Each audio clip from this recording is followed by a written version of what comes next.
Hey guys, so in this video I'll show you step by step on how to use credit on Cnfan. So if you want to use credit on your Cnfan account, this video is for you. All you have to do now, go ahead and open up your Cnfan application using your mobile phone, or you can use the web app. So I'll use the mobile phone app. So after you open up down your mobile app, your mobile phone like this, now all you have to do, you can tap on your profile account at the bottom right side. Go to account. So after you come to this account, all you have to do now, you can tap on this option. So you can just go ahead now and tap on this. Here it says credit, this one, tap on this credit button.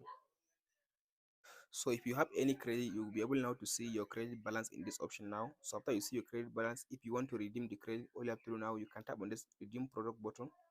So from this option now, it will ask you to enter the product code. So after you copy the product code, just tap in the add in the product code and tap on this redeem button.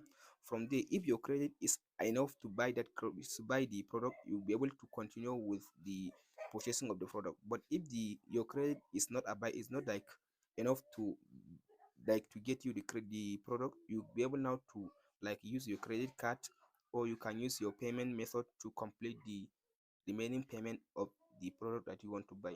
That's it guys on how to use Cnfans on that's it guys on how to use credit on Cnfan. If you want this video helpful, please like and subscribe.